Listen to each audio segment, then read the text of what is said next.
함께 나아가는 시간 됐으면 좋겠습니다.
치며 찬양합시다. 지금은 엘리야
함께 언제나 주와 함께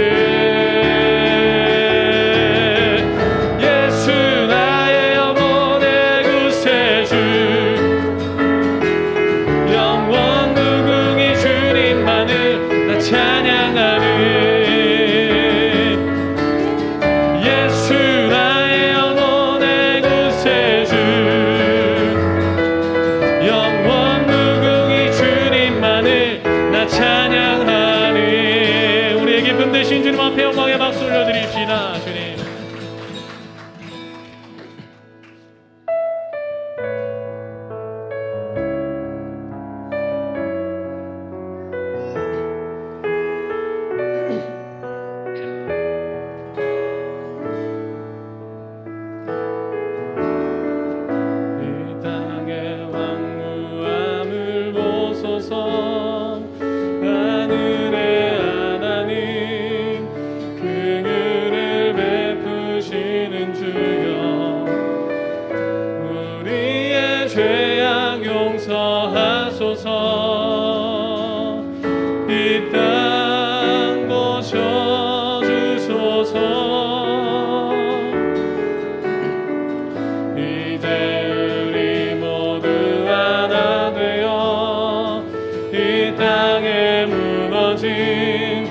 기초를 다시 쌓을 때 우리의 우상들을 태우시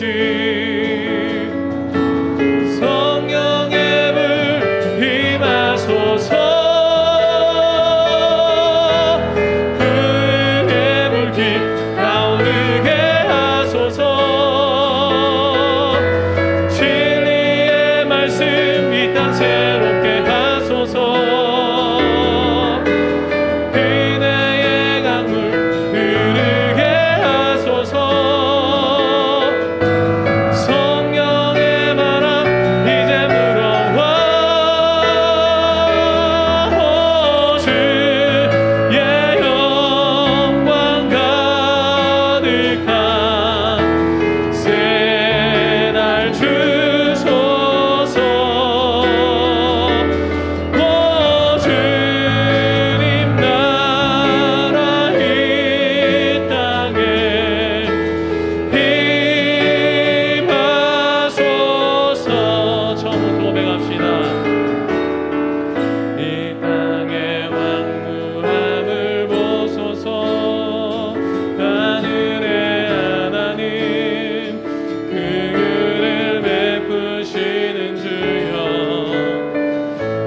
우리의 죄악 용서하소서 이 땅 고쳐주소서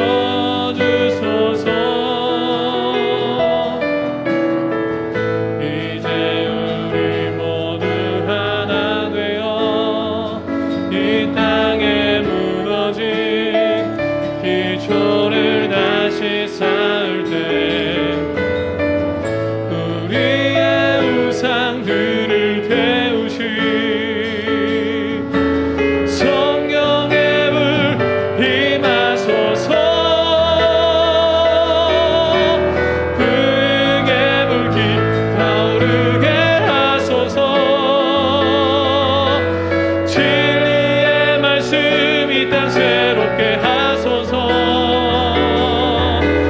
은혜의 강물 흐르게 하소서 성령의 바람 이제 불어와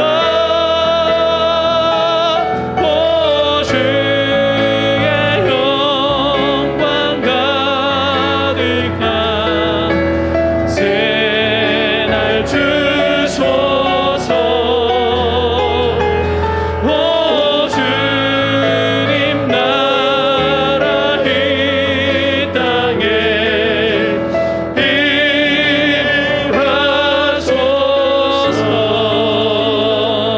임하소서. 전능하사 천지를 만드신 하나님 아버지를 내가 믿사오며 그 외아들 우리 주 예수 그리스도를 믿사오니 이는 성령으로 잉태하사 동정녀 마리아에게 나시고 본디오 빌라도에게 고난을 받으사 십자가에 못 박혀 죽으시고 장사한 지 사흘 만에 죽은 자 가운데서 다시 살아나시며 하늘에 오르사 전능하신 하나님 우편한 자 계시다가 저리로서 산 자와 죽은 자를 심판하러 오시리라. 성령을 믿사오며 거룩한 공의와 성도가 서로긋하는 것과 죄를 사해 주시는 것과 몸이 다시 사는 것과 영원히 사는 것을 믿사옵나이다. 아멘. 우리 찬송가 268장 함께 찬양하도록 하겠습니다.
살지 못했던 우리의 모든 연약함들을 십자가 앞에 내려놓고 회개의 기도를 드리기 원합니다. 또 예배 가운데 주의 성령을 충만하게 부어주셔서 한 사람도 은혜에 소외되지 아니하고 말씀과 예배 가운데 살아계신 하나님의 음성 듣고 치유와 회복을 경험하는 귀한 예배가 될 수 있게 해달라고 우리 마음을 토하고 입술 열어서 다 같이 기도하며 나가도록 하겠습니다. 기도합니다. 거룩하신 아버지 하나님 감사합니다. 귀하고 복된 날 하나님께 영광 돌릴 수 있도록 도와주셔서 감사합니다.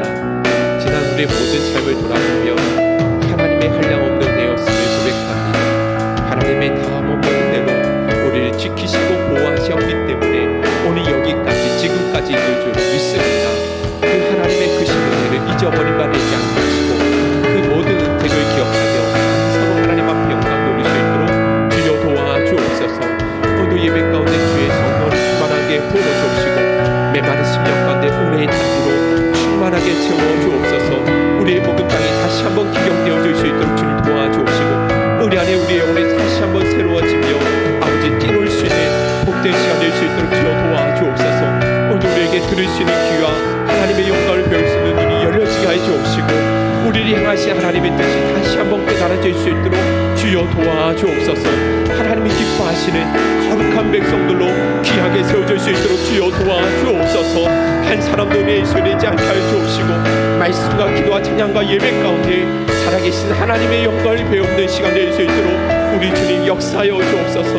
예배 시정을 주님 앞에 만들어드립니다. 주님 역사하여 주옵소서. 사랑과 은혜가 충만하신 하나님 아버지의 은혜와 사랑을 참으로 감사함을 드립니다. 아멘. 한 주간도 각자의 삶 속에서 온전히 지켜주시고 보호해 주셨다가 이렇게 주님 전에 나와 혹은 영상으로 예배를 드리게 하여 주시오니 참으로 감사함을 드립니다. 아멘. 아버지 없이는 살 수 없다는 것을 알면서도 날마다 하나님 없이 산 적이 너무나 많았음을 주님 앞에 고백합니다. 주님. 내 생각과 내 뜻대로 내 혈기와 고집대로 살았음을 주님 앞에 회개하오니 주님 용서하여 주시옵고 불쌍히 여겨 주시옵소서. 아멘. 이후로는 정말 주님만을 의지하며 믿음으로 살아갈 수 있도록 저희들을 지켜주시고 늘 보호하여 주시옵소서. 아멘. 아버지 맘도 몸도 들 곳 없는 아버지 이 광야 같은 이 세상 주님의 전적인 도우심과 은혜가 필요합니다.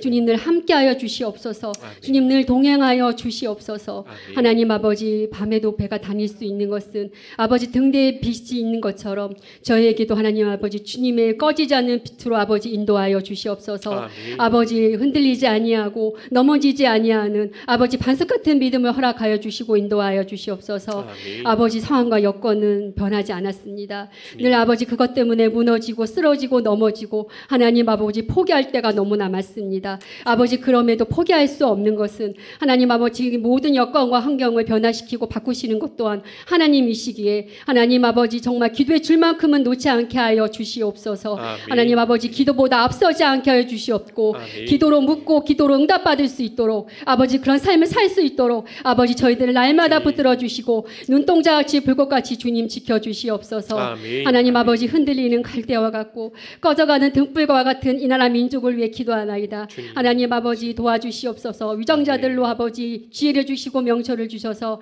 아멘. 아버지 나라 경제가 다시금 살아날 수 있게 하여 주시옵소서. 주님. 아버지 늘 함께해 주시고 주님이 늘 지켜주시옵소서. 아멘. 하나님 아버지 예루살렘이 무너져 갈 때에 하나님 아버지 느헤미야가 하나님 아버지 백성들을 위해 아버지 무너진 성을 위해 아버지 기도하면서 건축했던 것처럼 주님. 아버지 그런 애통하고 아버지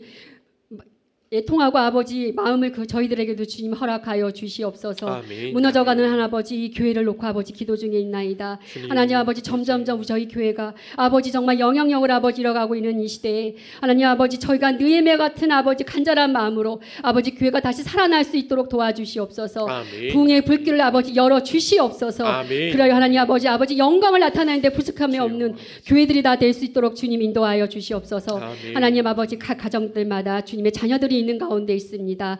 꿈과 비전을 가지고 온전히 주님의 일꾼 삼아 주시기를 원하나이다. 아멘. 그들의 삶의 주인이고 보호자가 되어 주시고 아멘. 깊숙이 아버지 간섭하여 주시옵소서. 아멘. 하나님 아버지 주님 저희 행복생교회 아버지 지체들을 위해 기도합나이다. 코로나19로 인하여 아버지 영적으로 많이 힘들고 어려운 가운데 있사오니 주님. 하나님 아버지 찾아가 주시고 만나 주시고 하나님 함께하여 주시옵소서. 아멘. 아버지 부족했던 아버지 이 믿음이 다시 회복되게 하여 주시옵고 하나님 아멘. 아버지 주님을 더욱더 의지하고 사모하는 믿음들이 다 될 수 있도록 주님 인도하여 주시옵소서. 아멘. 하나님 아버지 아멘. 이제 말씀을 듣고자 하나이다. 주님. 하나님 아버지 담임 목사님 말씀을 선포하실 때에 아버지 그것이 아버지의 말씀이오거든 담대히 선포케 하여 주시옵고 아멘. 듣는 우리는 아멘으로 순종하는 믿음이 되게 하여 주시옵소서. 아멘. 말씀을 통해 또 한 주간을 또 살아가게 하여 주시고 믿음으로 승리하는 한 주가 될 수 있도록 주님 인도하여 주시옵소서. 아멘. 이 모든 말씀 예수님의 이름으로 기도하옵나이다. 아멘. 아멘.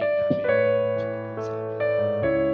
우리와 함께 하시고 성령으로 충만하게 하시고 들을 수 있게 하여 줄 수 있도록 인도하여 주옵소서. 모든 예배 심 주님 앞에 맡겨드립니다.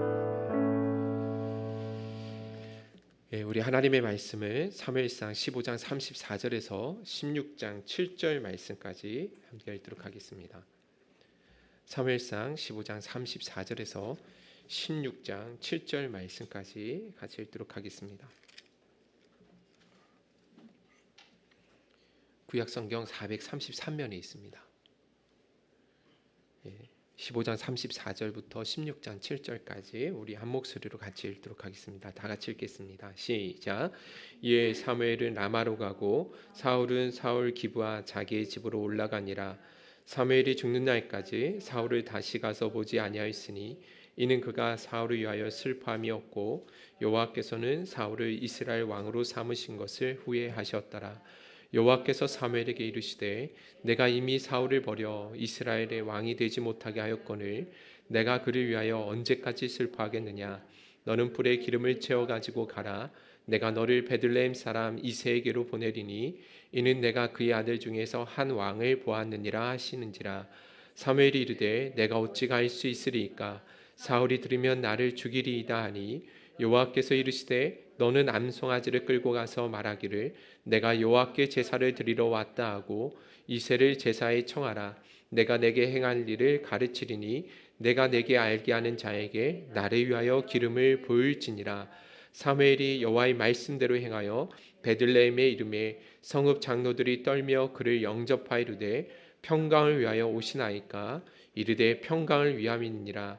내가 여호와께 제사하러 왔으니 스스로 성결하게 하고 와서 나와 함께 제사하자 하고 이새와 그의 아들들을 성결하게 하고 제사에 청하니라. 그들이 오매 사무엘이 엘리압을 보고 마음에 이르기를 여호와의 기름 부으실 자가 과연 주님 앞에 있도다 하였더니 여호와께서 사무엘에게 이르시되 그의 용모와 키를 보지 말라. 내가 이미 그를 버려놓으라. 내가 보는 것은 사람과 같지 아니하니 사람의 외모를 보거니와 나 여호와는 중심을 보느니라 하시더라. 아멘. 우리가 지난주에 나누었던 것을 하나님께서 사울 왕에게 다시 한번 회개할 수 있는 기회를 주셨지만 사울 왕은 하나님의 말씀에 불순종하고 말았다라는 것입니다. 아말렉과의 전투에서 나오는 모든 전리품들, 살아있는 모든 것들을 진멸하라는 하나님의 명령을 어기고 하나님께 제사 드리기 위해서 좋은 것들을 남겨두었다라는 그런 거짓과 핑계로 자신의 죄를 모면하려고 했다라는 것입니다. 그런데 여러분들 우리가 지난주 살펴봤던 것처럼 설령 여러분 사울의 말이 정말 진심이라 한들 하나님께서 과연 그의 재물을 기뻐 받으시겠냐라는 것입니다.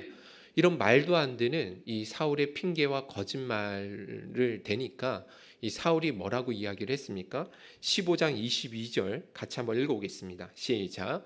사무엘이 이르되 여호와께서 번제와 다른 제사를 그의 목소리를 청조하는 것을 좋아하신 같이 좋아하시겠나이까?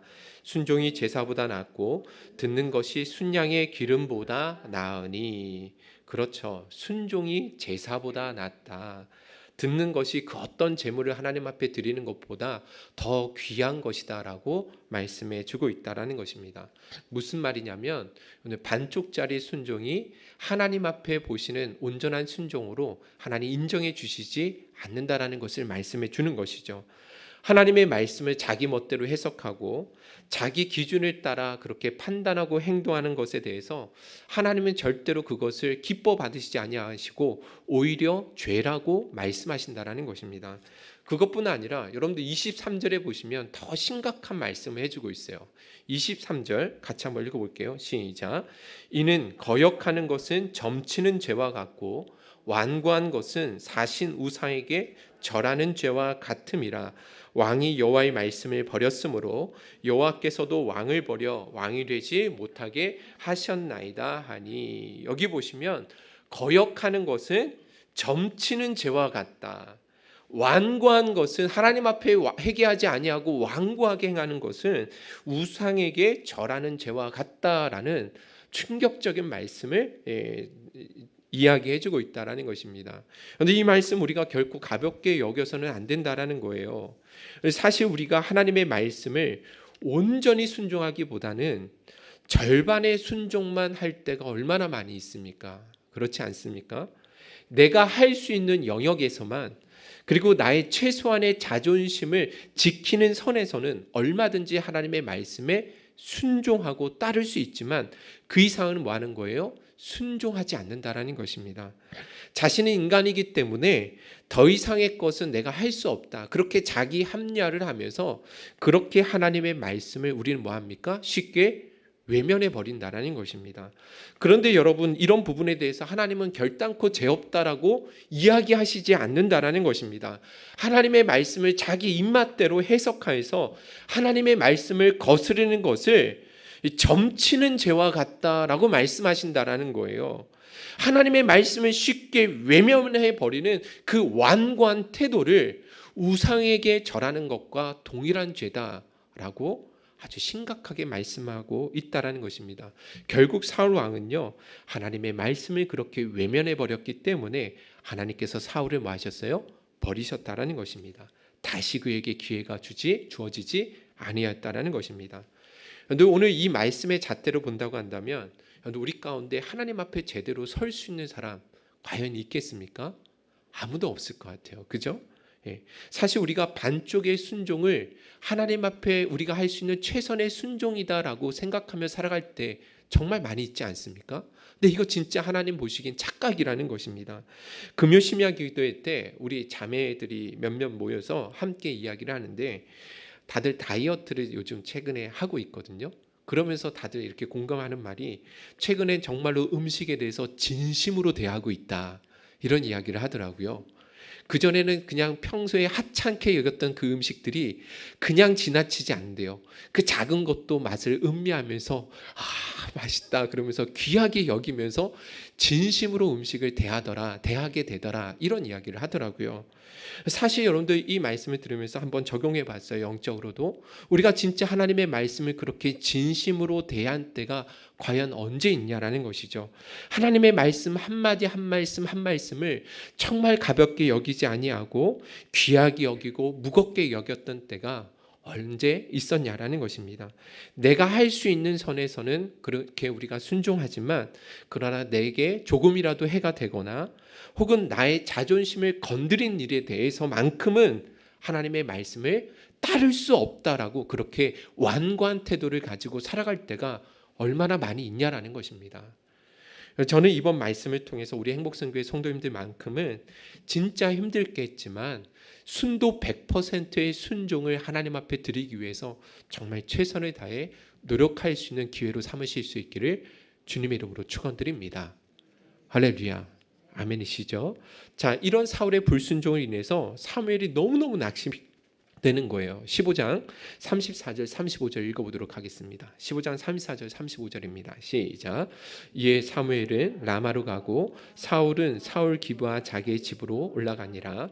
사무엘이 죽는 날까지 사울을 다시 가서 보지 아니하였으니 이는 그가 사울을 위하여 슬픔이 없고 여호와께서는 사울을 이스라엘 왕으로 삼으신 것을 후회하셨더라. 여기 보시면 사울이 불순종한 것이 얼마나 슬펐는지 죽는 날까지 사울을 다시 가서 보지 아니하였다라고 성경은 기록해주고 있습니다.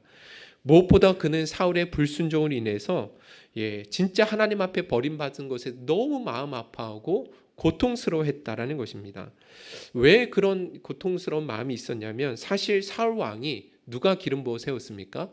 사무엘이 자신이 친히 기름 부어 세운 이스라엘 초대 왕이었거든요. 적어도 그가 더군다나 사울이 처음 왕으로 세워질 때만큼은 누구보다도 겸손했습니다. 그렇지 않습니까?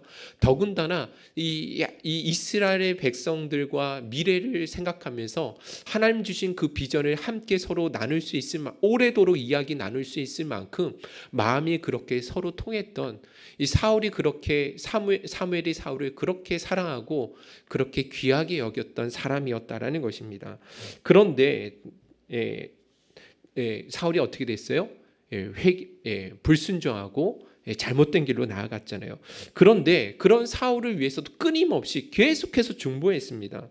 그가 불순종해서 하나님 앞에 정말 많은 책망을 받았을지라도 그는 포기하지 않고 사울을 오래도록 중보했습니다. 사울이 회개하고 돌이키기를 바라면서 십수년 동안 그렇게 중보해왔다라는 것입니다. 그런데 이 사울이 그런 하나님의 그 주신 이 기회를 버린 채 저버리고 다시 돌이킬 수 없는 죄를 짓고 말았다라는 것입니다. 그렇기 때문에 사무엘은요, 이 사울의 불순종이 더더욱 슬픔으로 다가올 수밖에 없었다라는 것입니다. 저는 그런 생각을 해봐요. 목회자의 입장에서 사무엘의 마음 가운데는 사울에 대한 실망감도 있었겠지만 선지자로서 자신이 좀 더 사울을 바로 잡아주지 못한 부분에 대해서 분명히 자책하면서 그렇게 슬퍼했을 거라고 저는 생각되어집니다. 저는 이 본문을 보면서 이 사무엘이 진짜 하나님의 위대한 선지자다, 진짜 영적인 참된 지도자의 모습을 가지고 있다, 다시 한번 깨닫게 되어집니다. 여러분들, 누군가의 불순종과 실패를 보면서 마치 자신의 실패인 것인 양 슬퍼하고 울 수 있는 사람 과연 우리 가운데 얼마나 되겠습니까? 한국교회 영적 지도자들 가운데 성도들의 그 연약함과 허물을 바라보면서 대신 울어주고 밤새 하나님 앞에 중보할 수 있는 사람이 과연 얼마나 되겠냐라는 것입니다. 여러분들 사무엘상 15장 10절과 11절에 보시면 하나님께서 사무엘에게 나타나셔서 사울의 불순종에 대해서 말씀해 주셨을 때 사무엘이 어떻게 반응한지 아십니까? 10절과 11절 한번 읽어보도록 하겠습니다. 시작. 여호와의 말씀이 사무엘에게 임하니라. 이르시되 내가 사울을 왕으로 세운 것을 후회하노니 그가 돌이켜서 나를 따르지 아니하며 내 명령을 행하지 아니하였음이니라 하신지라. 사무엘이 근심하여 온 밤을 여호와께 부르짖으니라. 아멘. 사울이 불순종했다라는 그 말씀을 하나님으로부터 듣고 사무엘은요 온 밤을 근심하며 하나님 앞에 부르짖었다라고 기록해주고 있죠. 하나님 앞에 어떤 마음을 가지고 부르짖었을까요? 그가 부르짖었던 기도의 제목이 무엇이었겠습니까? 그것은 분명합니다. 사울을 향한 하나님 용서해 주시도록, 그를 향해서 긍휼히 여겨 주시도록, 다시 한번 기회를 주시도록 그렇게 근심하면서 하나님 앞에 씨름했을 것이라고 저는 확신합니다. 저는 우리 행복선교회 성도님들이 이와 같은 마음을 품으실 수 있기를 간절히 소원합니다. 무엇보다도 이런 마음은 한국교회 지도자들, 특히 우리 행복선교회 저와 같은 영적 지도자들이 품어야 할 마음이겠죠. 그죠? 그러나 동시에 우리 행복선교회 성도님들 역시도 우리 행복선교회 안에 우리가 신앙생활하면서 보여지는 여러 가지 실패와 불순종의 모습을 볼 때 그러면 그렇지 하면서 우리가 쉽게 정지하고 포기하는 것이 아니라 끝까지 이 사무엘의 심정을 가지고 누군가를 위해서 울어줄 수 있는, 진심으로 울어줄 수 있는 그 마음을 품으실 수 있기를 주님의 이름으로 축원드립니다. 아멘. 자, 그런데 여러분들 16장, 이제 우리가 16장으로 들어가는데 16장 1절에 보시면 하나님께서는 이렇게 슬퍼하고 마음 아파하고 있는 이 사울을 향해서 오히려 책망하시는 것을 보게 되어집니다. 16장 1절입니다. 같이 읽어볼게요. 시작.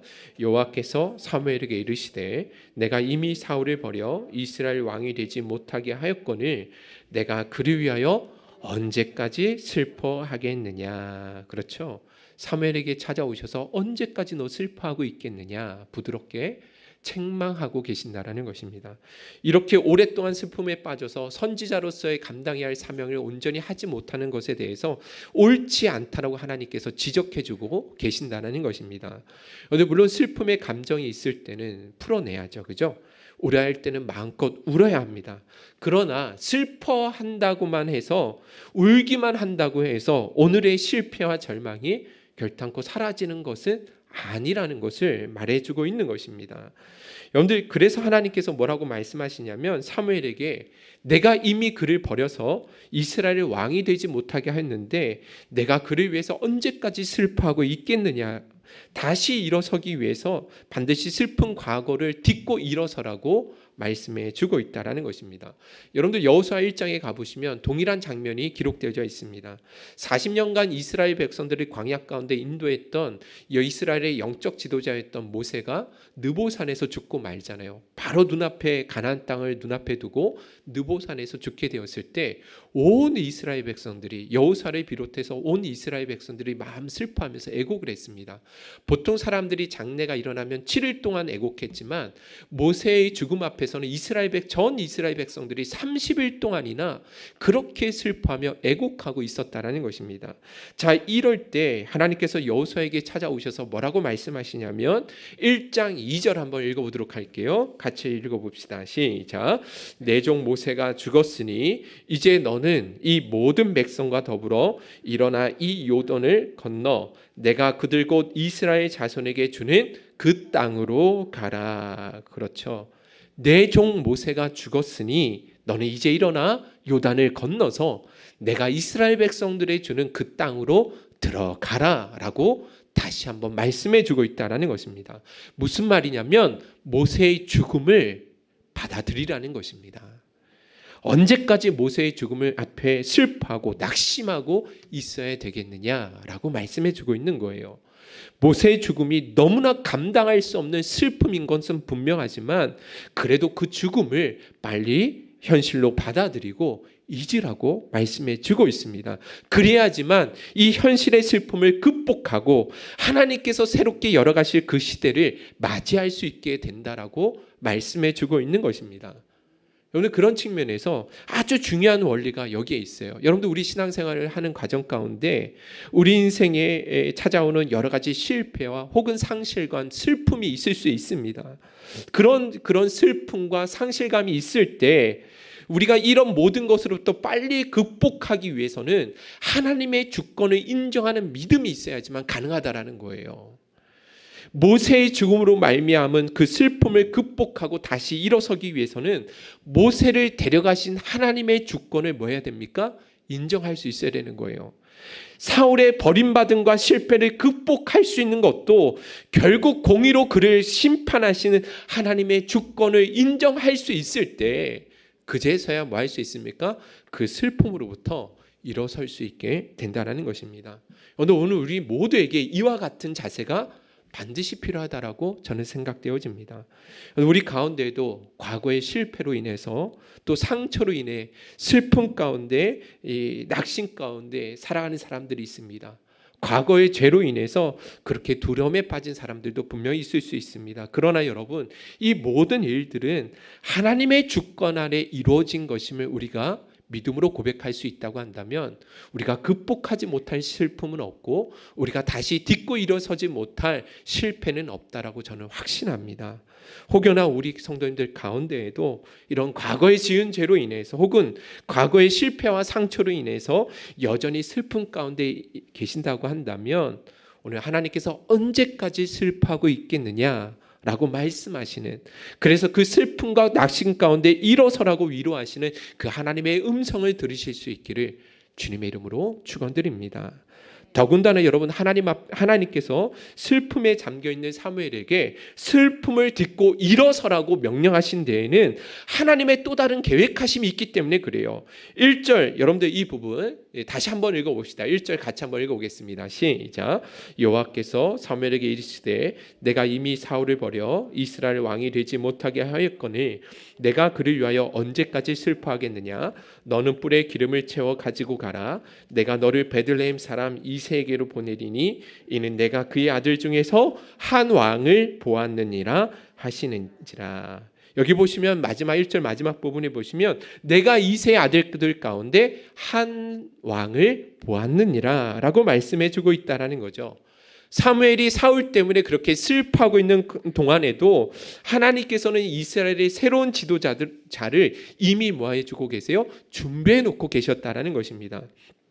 그러니까 여러분, 하나님께서는 사무엘이 인간적인 그 감정에 함몰되어져서 영적인 눈이 가려져서 하나님이 만들어 가실 새로운 역사를 보지 못하는 이 부분에 대해서 옳지 않다라고 말씀해 주고 있는 거예요.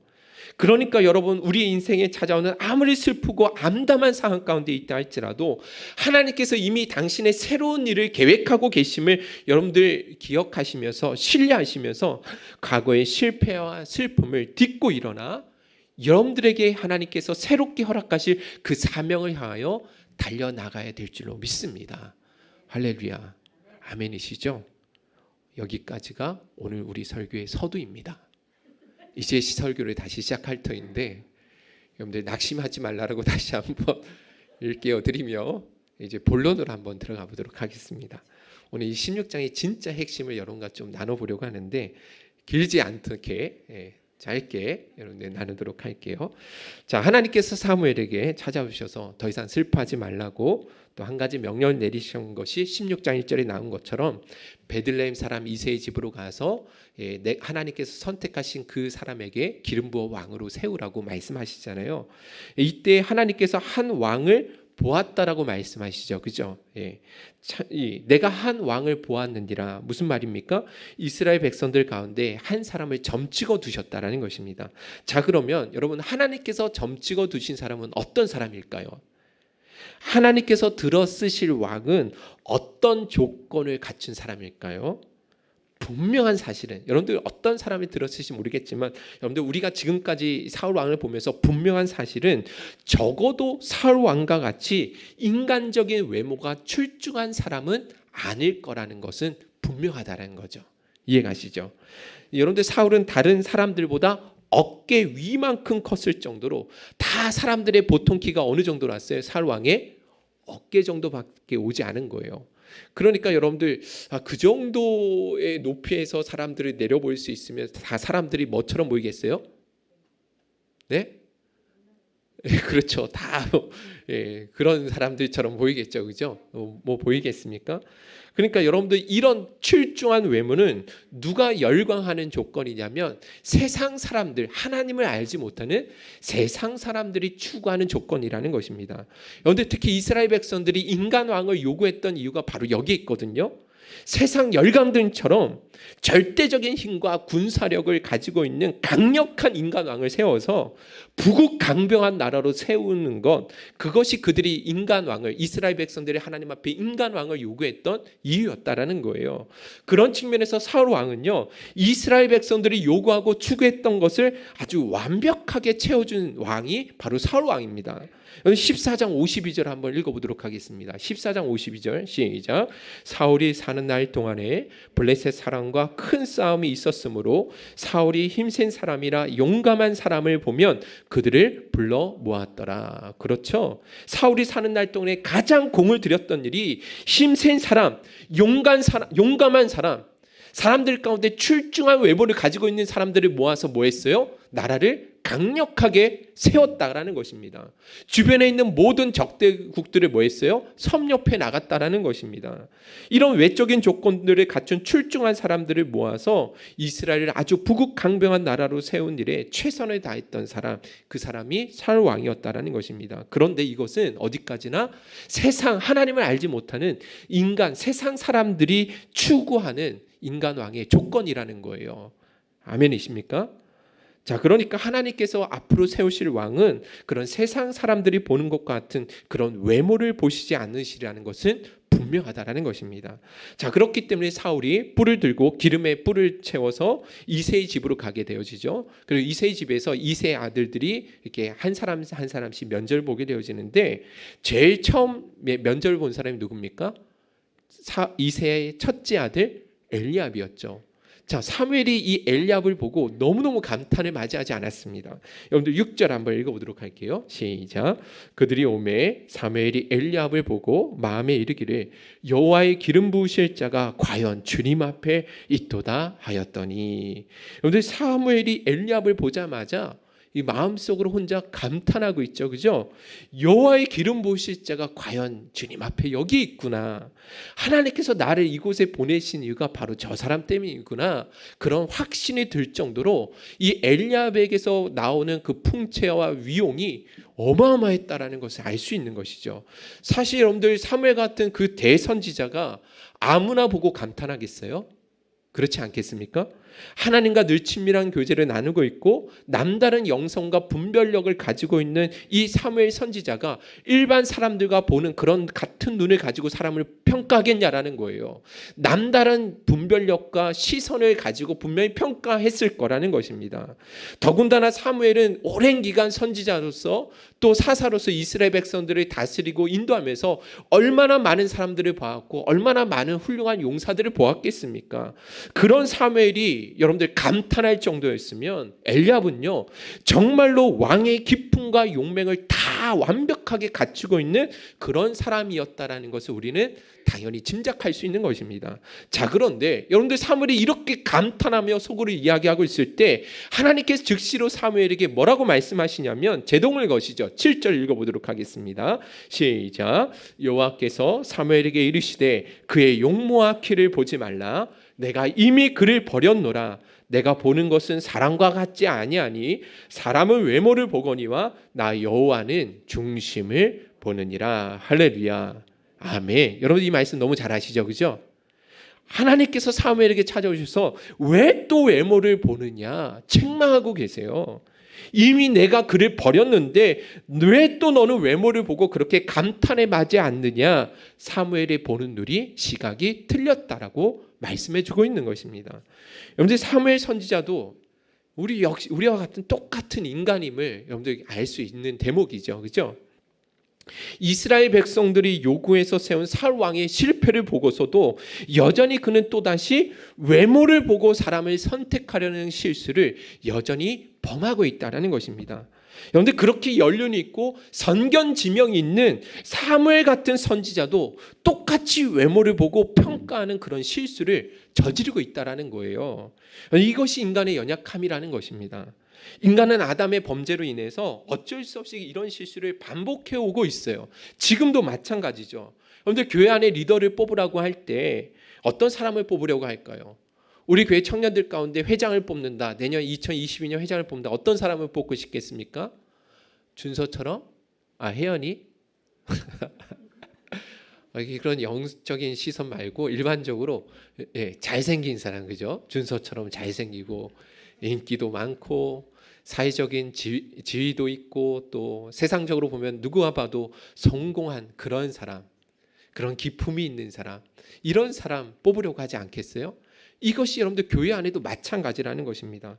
여러분들 신약 성경에 나오는 고린도 교회 안에 참 이 고린도 교회 성도들이 진짜 문제가 많았잖아요.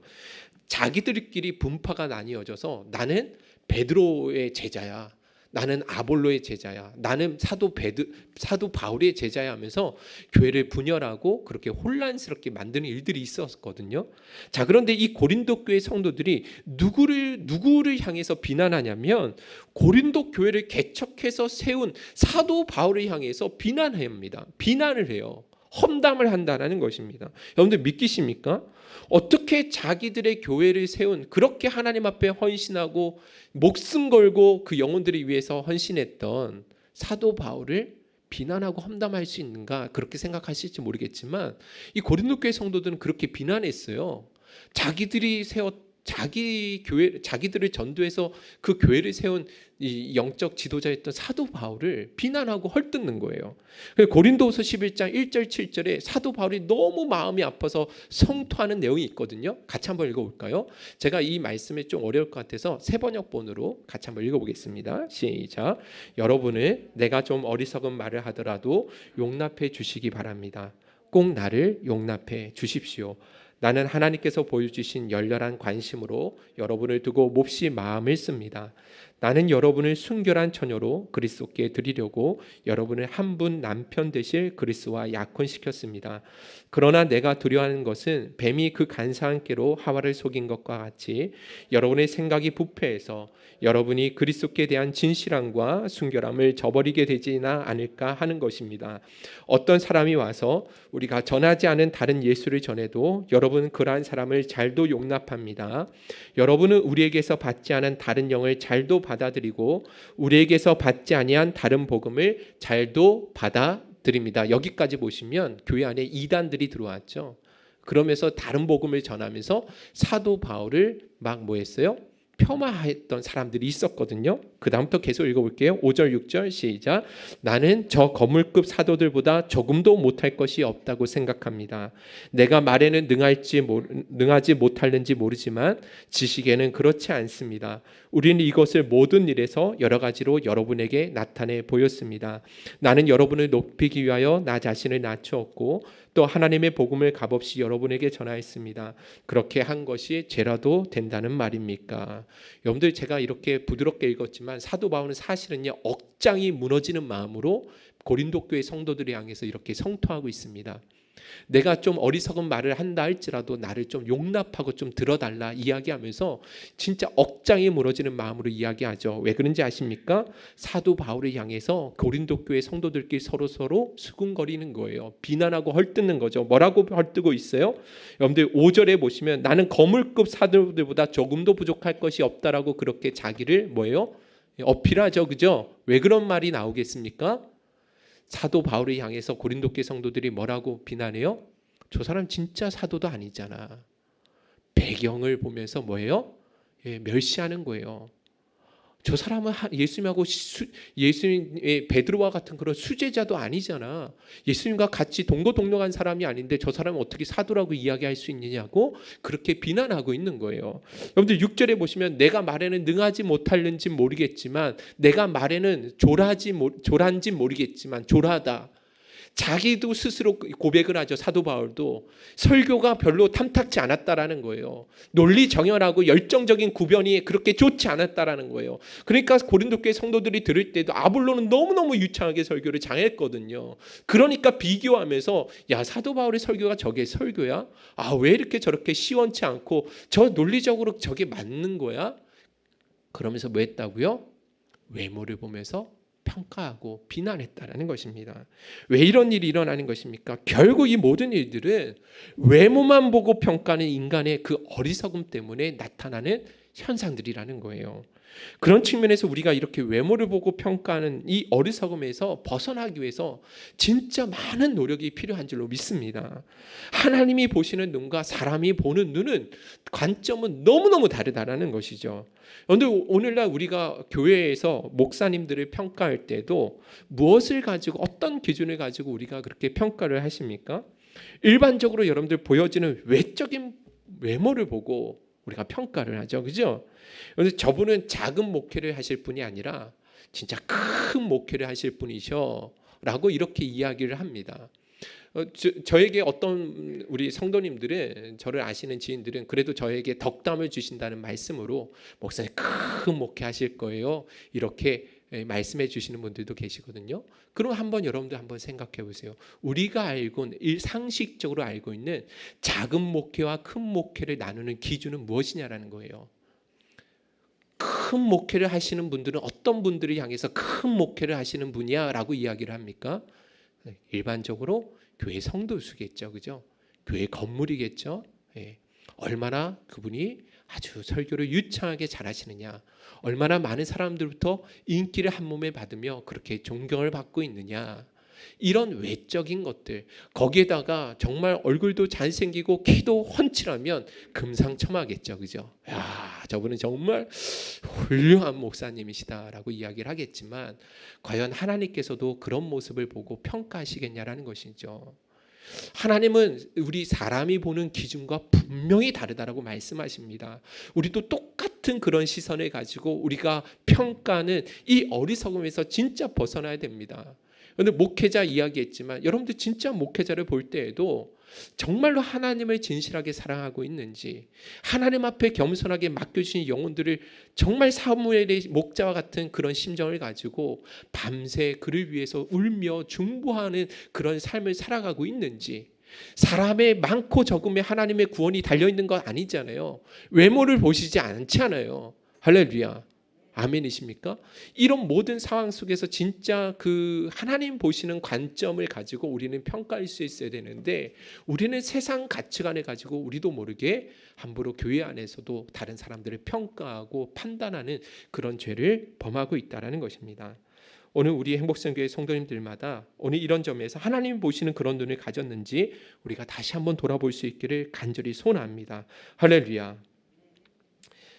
그런 측면에서 여러분, 하나님께서 이 사도 바울은요, 하나님께서 들어쓰시는 사람의 기준을 정확하게 말씀해 주고 있어요. 그런데 그 부분이 고린도전서 1장 26절에서 29절에 나오는데 우리 한 번만 읽어보도록 하겠습니다. 시작. 형제들아, 너희의 부르심을 보라. 육체를 따라 지혜로운 자가 많지 아니하며 능한 자가 많지 아니하며 문벌 자가 많지 아니하도다.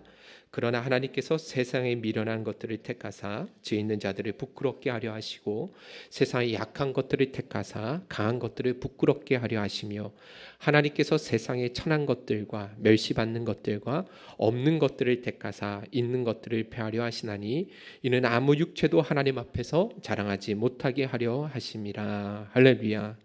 어떤 사람을 들어 쓰십니까? 세상의 미련한 것들, 약한 것들을 들어 사용하신다라고 기록해주고 있습니다. 세상에서 천하고 멸시받고 없는 것들, 그런 것들을 들어서 사용하신다라고 말씀해주고 있습니다. 사실 여러분들 우리 중에 이 사도 바울이 이야기했던 그런 사람들이 되기를 원하십니까?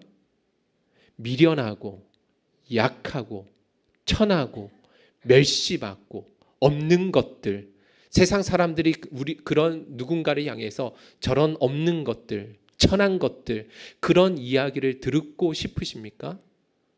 아니죠. 우리는 그런 이야기를 전혀 듣고 싶지 않습니다. 당장에 이런 사람들은 우리 사회 낙오자로 혹은 우리 사회 부적응자로 낙인 찍히며 살아가기 정말 딱 쉬운 사람들이잖아요. 그죠? 어제 한 청년이 저한테 전화가 왔어요. 한 번도 제가 알지 못하는 처음 본 청년인데 제 그 홈페이지에 있는 교회 안에 그 제 전화번호를 보고 저한테 전화를 주었다라고 이야기하더라고요. 상담할 것이 있는데 너무 사정이 어렵게 되었다고. 그래서 며칠째 굶고 있는데 혹여 식사할 수 있는 식사비를 좀 보내주시면 안 되겠냐라고 저한테 전화가 온 거예요. 여러분들 이 전화를 받았을 때 당장에 어떤 생각이 드실 것 같으세요? 여러분들은 어떤 생각이 드세요? 당연히 우리 마음에는 이런 사람들을 향해서 이런 천한 것들, 없는 것들, 미련한 것들 이런 생각 들지 않습니까? 저런 약한 것들 이런 생각 들지 않으세요? 근데 사실 여러분들 이런 뉘앙스예요. 근데 하나님은 그런 사람들을 뭐 하신다고요? 들어 사용하신대요. 이게 정말 너무 놀라운 일 아닙니까? 그죠? 여러분들 그러니까 우리가 어떤 사람이 되어야겠냐라는 거죠. 아직도 외적인 것들, 우리가 갖추고 있는 여러 가지 외적인 조건들을 보고 평가하는 그런 기준을 가지고 살아가야 되겠냐라는 것입니다. 아니라는 거예요. 하나님께서는요 그렇게 없고 미련하고 천하고 스스로 자기는 아무것도 아니라고 그렇게 인정하고 고백할 수 있는 그와 같은 겸손한 사람을 하나님 뭐 하세요?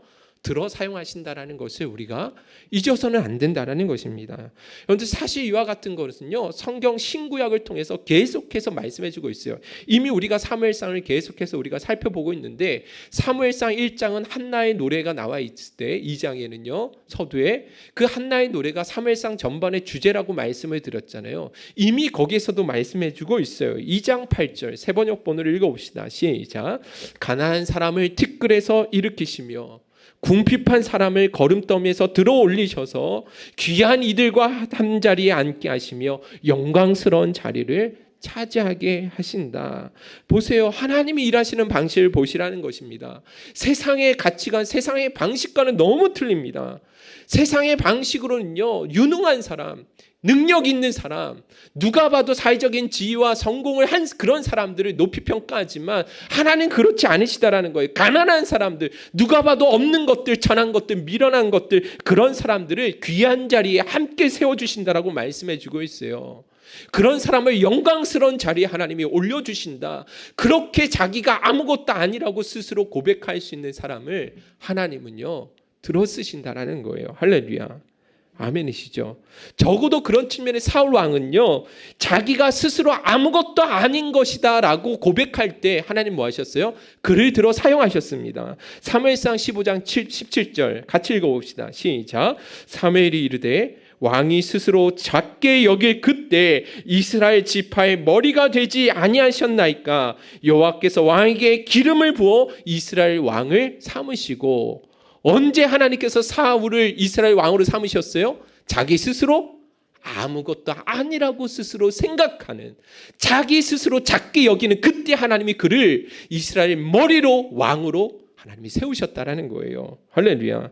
그런 사울이요 이제는 자기를 위하여 기념비를 세우는 그런 교만한 자리에 서 있게 되었다라는 것입니다. 하나님의 말씀을 자기 소견에 옳은 대로 재해석하면서 상황에 따라서 자기한테 좋은 것만 취하는, 취사 선택하는 그런 교만한 자리에 앉게 되었다라는 것입니다. 오늘 우리가 어떤 자리에 서야 되는지 스스로 깊이 결단해 보실 수 있기를 주님의 이름으로 축원드립니다. 하나님께서 만약에 조건 보고 우리를 선택하셨다고 한다면 이미 우리는 다 낙오자요 실패자인 거죠. 조건 보고 하나님 우리를 선택하셨다고 한다면 오늘 이 자리에 부르심을 받을 수 있는 사람은 하나도 없다라는 것입니다. 여러분들 우리가 주의 이름으로 이 자리에 다 모였잖아요. 그죠? 우리 안에 공통점이 뭔지 아십니까? 우리 공통 분모가 있습니다. 뭐가 공통 분모죠? 예. 조건 보고 선택받은 사람들이 아니라는 거예요.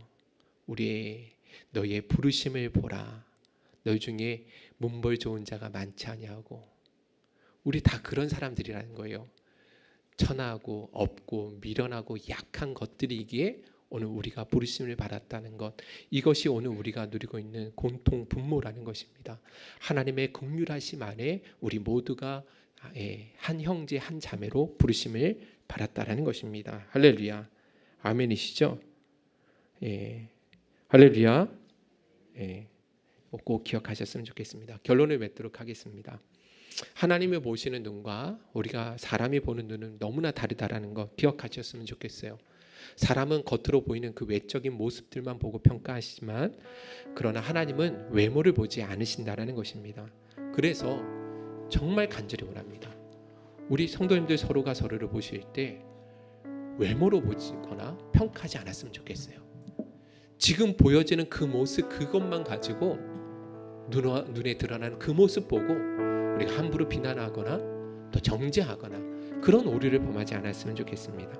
아니, 어떻게 저런 사람이 저런 자리에 있을 수 있어? 아니, 목사님 그래도 그렇지 저런 사람을 저런 자리에 세울 수 있습니까? 우리가 그런 자리에 서지 않을 수 있었으면 좋겠어요. 우리 다 똑같은 사람이잖아요. 하나님 앞에 우리는 다 무익한 죄인일 뿐입니다. 하나님의 긍휼하심으로 말미암아 전적인 은혜로 부르심을 받은 사람에 불과하다라는 거예요.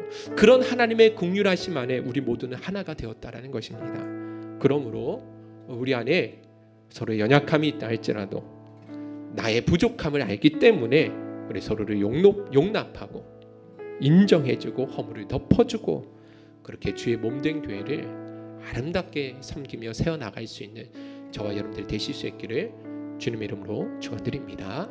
오늘 주님 말씀 붙들고 찬양하도록 하겠습니다.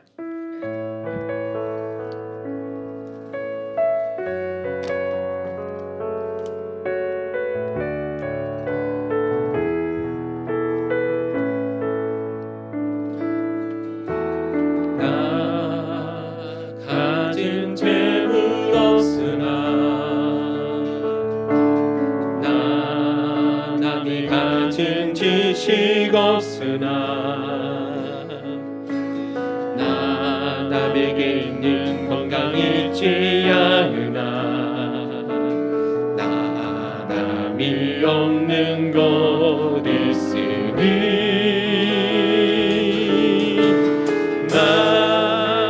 남이 본 것을 보았고 나 남이 듣지 못한 음성 들었고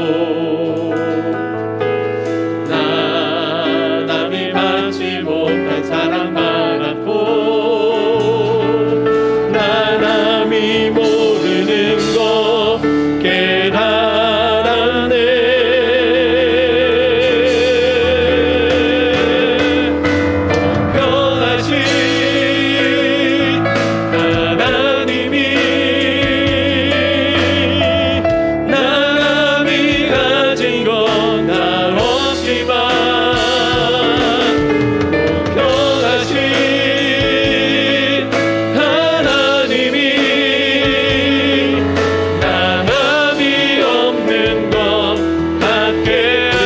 다시 한번 믿음으로 고백하며 나아갑시다. 나 가진 재물 없으나 나 남이 가진 지식 없으나 나 남에게 있는 건강 있지 않으나 나 남이 없는 것 있으니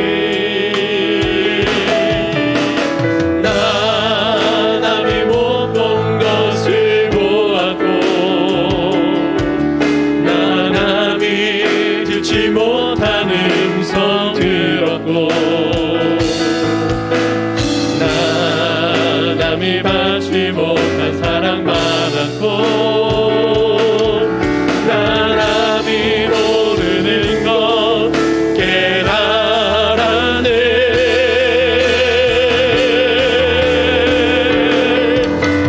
공평하신 하나님이 나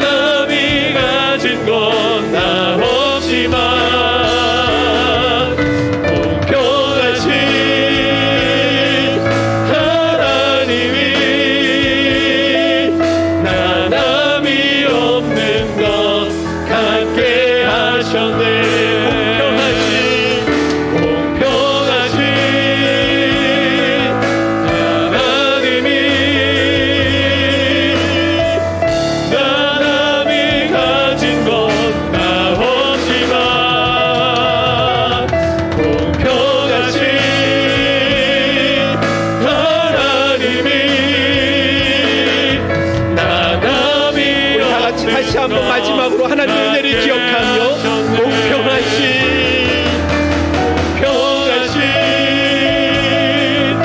하나님이 나남이 가진 것 나 없지만 공평하신 하나님이 나남이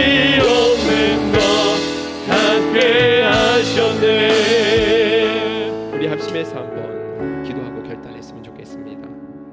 사도 바울이 고린도교회 성도들을 향해서 너희의 부르심을 보라라고 말씀하셨던 것처럼 오늘 우리가 남다른 영적인 모습이 있기 때문에 우리가 신앙생활을 하고 있는 것이 아니죠. 내가 잘났기 때문에, 내가 남다른 타고난 영성이 있기 때문에 목사가 되고 장로가 되고 권사가 된 것이 아니라는 것입니다. 우리가 이게 어떤 자격이 있어서 그럴 만한 가치가 있어서 오늘 이 자리에 우리가 설 수 있는 것이 아니라는 것이죠. 오늘 말씀과 같이 그래서 우리가 하나님께서 사람을 외모로 취하지 아니하시고 중심을 보시는 그 모습을 우리가 닮아야 갈 수 있기를 간절히 소원합니다. 성도 안에 서로의 허물이 있고 부족함이 있다 할지라도 우리 모두가 은혜 받은 자요 긍휼함을 받은 자임을 기억하면서 그렇게 서로의 연약함을 인정하고 허물을 덮어주며 서로 중보해 줄 수 있는 신실한 그리스도인으로 세워질 수 있게 해달라고 우리 주여 한번 부르신 후에 기도하며 결단하며 나가도록 하겠습니다. 주여 하나님 아버지 감사합니다. 오늘도 귀한 시간 우리가 주셔서 하나님 앞에 신실하게 쓰임받을 수 있도록 도와주셔서 감사합니다. 지난 우리의 모든 삶을 돌아보면 하나님의 은혜, 하나님의 아버지 하나님 주여 다음 은혜인 것에 우리가 잊어버린 말을 잘할 수 있도록 주여 도와주옵소서. 하나님 우리는 부족합니다. 아직도 연약하여서 사람을 함부로 외모로 보고 평가하고 정죄하고 하나님 이유로 했던 것을 하나님 회개하며 나아갑니다. 하나님 우리 천하고 약하고 부족하고 없는 것들을 택하셔서 하나님 아버지 자녀 삼아주시고 이 영광스러운 직분을 주셨음을 우리가 잊어버린 말을 자행하여 주옵소서. 우리도 주님의 마음을 닮아서 그렇게 서로가 서로를 이해하고 품어주고 서로의 연약함을 인정해주며 용납하며 하나님의 주의 몸된 교회를 그렇게 건강하게 아름답게 세워나가기 원합니다. 내가 먼저 낮아지게 하시고 내가 먼저 깨어지게 하시고 하나님 나보다 남을 더 낫게 여길 수 있는 예수 그리스도의 심장을 허락하여 주옵소서. 사울의 중보자의 마음, 사무엘의 안되는 중보자의 마음을 가지고 맡겨주신 영혼들과 아버지 하나님 성도들을 위해서 끝까지 눈물로 중보하며 나갈 수 있는 저희들의 모든 삶을 낼 수 있도록 도와여 주옵소서. 하나님 없는 주님, 우리가 주님을 닮아가기 원합니다. 이 주님의 마음을 품기 원합니다. 주님의 귀한 마음을 품게 하여 주옵소서. 주여 아버지 인도하여 주옵소서. 하나님의 긍휼하심으로 충만하게 채워 주옵소서. 하나님의 마음을 가지고 영혼들이 섬겨나갈 수 있도록 주님 도와주옵소서. 우리 안에 자랑할 것이 하나도 없음을 고백하게 하여 주옵소서. 날마다 겸손한 마음으로 주님 앞에 설 수 있게 하여 주옵소서. 예수님이 보시는 그 시간을 가지고 이렇게 용납하며 용서하며 살아갈 수 있는 하나님의 자녀들이 다 되어줄 수 있도록 도와여 주옵소서. 주님 도와주옵소서. 나 가진 재물 없으나 처음부터 찬양하시면서 준비하신 언급 드리도록 하겠습니다. 가진 재물 없으나 남이 가진 지식 없으나 남에게 있는 건강이 있지 않으나 남을 없는 것 있으니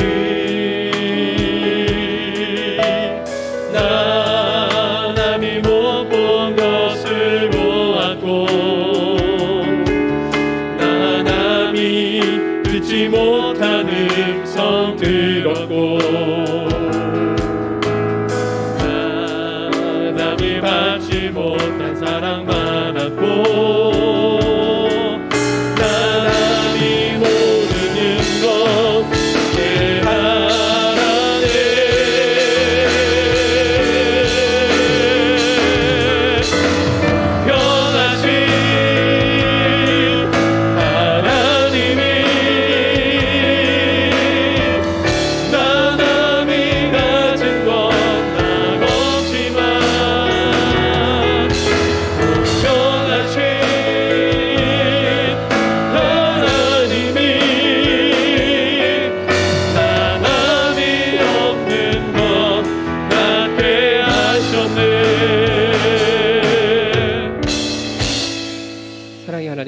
감사합니다. 오늘 주셨던 말씀처럼 사람을 외모로 보지 아니하시고 중심을 보시는 하나님 앞에 우리 모두가 인정받는 삶이 되게 하여 주옵소서.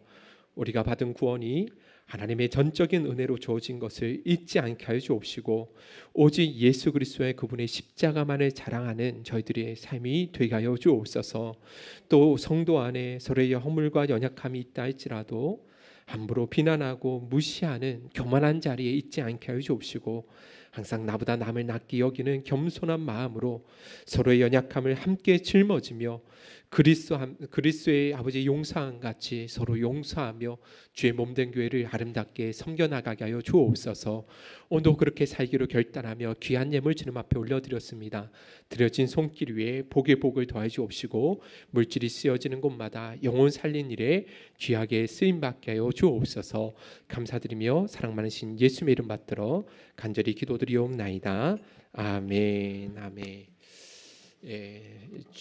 예배 나오신 여러분들을 주님의 이름으로 환영하고 축복합니다. 광고의 말씀을 드리도록 하겠습니다. 사회적 거리두기 4단계가 계속 적용되어져 있기 때문에 그래서 이 비대면 영상 예배로 지금도 계속 오랜 기간 계속 연장되고 있습니다. 그럼에도 불구하고 항상 여러분들이 처해져 있는 자리에서 마음을 다해서 그렇게 전심으로 하나님 앞에 예배 드리실 수 있기를 주님의 이름으로 축원드립니다. 또 코로나 기간에 말씀과 기도로 영적 침체가 되지 아니할 수 있도록 개인의 영성 생활에 항상 힘써 주시기를 바라고요. 그리고 영적 독서와 또 여러 가지 또 서로 셀 모임 안에 서로 또 주고받는 이런 모든 과정을 통해서 계속해서 여러분들 이 영적으로 침체되지 아니할 수 있도록 자기 신앙을 잘 지켜 나가 주셨으면 좋겠어요. 그리고 8월 경건서적 우리 두 권을 말씀을 드렸는데 이미 계속 열심히 또 같이 나누고 또 대화 나누신 분들이 많이 있다라고 전해 듣고 있습니다. 31일까지 소감문을 적어서 보내주시면 교회에서 꼭 선물을 보내드리도록 하겠습니다. 기대하셔도 좋습니다. 어차피 많은 분들이 내시지 않을 걸 알기 때문에 많이 내시면 제가 이런 말씀을 못 드리는데 어차피 많이 내실 것 같진 않아요. 많으면 한두 분 정도 생각하기 때문에 큰 선물을 좀 드리도록 하겠습니다. 그래서 소감문을 좀 함께 또 나누고 은혜를 나눌 수 있었으면 좋겠어요. 또 다음 주 기도는 우리 김경란 집사님이시고요. 다음 주 청소는 이영미 집사님 셀이십니다. 그리고 8월 29일 주일 예배 후에 원래 토요일 날 모이려고 했는데 이 셀 리더들께서 또 시간이 안 되시는 경우가 있더라고요. 그래서 주일 예배에 꼭 마치고 이 셀 리더 모임을 좀 갖도록 하겠습니다. 그리고 오늘 제가 그 강대상에 우리 여기 보시면 아시겠지만 마이크를 제가 들고 하지 않았잖아요. 괜찮았습니까? 제 손이 너무 이게 부끄러워가지고 이 손을 어떻게 해야 될지를 여태 한 번도 이렇게 구준행 마이크를 사용해 보지 않아서 그래도 저희 영상 예배를 시청해 주시는 한 성도님께서 한 권사님께서 그래도 목사님 들고 하시는 것보다 이렇게 구준행 마이크를 사용하시면 안정감 있게 더 은혜가 될 것 같다라고 헌금을 좀 해주셨어요. 그래서 이렇게 좀 구비를 해보았습니다. 괜찮으십니까? 하나님께서 이런 모든 사항들을 잘 통해서 더 큰 은혜의 통로가 되어질 수 있도록 또 이렇게 돕는 손길을 하나님 허락해 주심에 감사를 드립니다. 그리고 여러분들 이 예배당 저 카페 보시면 아시겠지만 TV 보셨죠, 그죠? TV를 보셨던 것처럼 우리 교회 또 집사님께서 헌물해 주셨어요. 그래서 이 본당에서뿐만 아니라 카페에서도 그렇게 또 한 소수 인원이 모여서 또 예배를 드릴 수 있도록 지금 그 규정상 그렇게 되어 있거든요. 그래서 여러분들 또 꼭 마음에 동함이 있어서 현장 예배 좀 드리길 원하시는 분은 이렇게 이 현장에서 예배와 또 카페에서 예배를 좀 번갈아 가면서 그렇게 또 예배를 드리도록 하겠습니다. 이렇게 헌물해 주신 우리 집사님께 또 감사를 드립니다. 혹시 또 다른 광고 제가 전하지 않은 거 다른 광고 있습니까? 없죠. 네, 다 같이 자리에 일어나셔서 우리 공동체 고백문 우리 하나님 앞에 드리도록 하겠습니다. 우리는 세상으로부터 부름을 받은 하나님의 자녀입니다. 또한 세상으로 보냄을 받은 그리스도의 제자입니다. 오늘도 세상을 향해 나아갈 때 하나님의 말씀과 기도로 무장하겠습니다. 날마다 자신과의 치열한 싸움을 하겠습니다. 하나님의 나라를 말이 아닌 삶으로 보여주겠습니다. 건물이 아닌 사람에 키우겠습니다. 함께 울고 함께 웃으며 함께 세워가겠습니다. 주님 오시는 그날까지 행복을 누리고 행복을 나누는 사명자로 늘 살아가겠습니다. 아멘.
예수 그리스도의 은혜와 하나님 아버지의 무한하신 사랑과 성령님의 감화 감동 교통 위로하심의 역사가 사람을 외모로 보지 아니하시고 중심을 보시는 그 하나님의 마음을 가지고 서로를 용납하고 이해하며 함께 주의 몸된 교회를 아름답게 섬겨나가길 소원하는 우리의 목생교회 모든 성도님들 머리 위에와 가정 위에 일터 위에 사업장 위에 멀리 흩어져 있는 우리의 목생교회 모든 성도님들 머리 위에 이제로부터 영원토록 함께 있을지어다. 아멘. 아멘.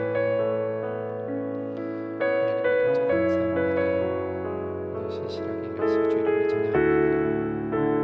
하나님 감사합니다. 우리 함께 인사 나누며 교제 나누도록 하겠습니다.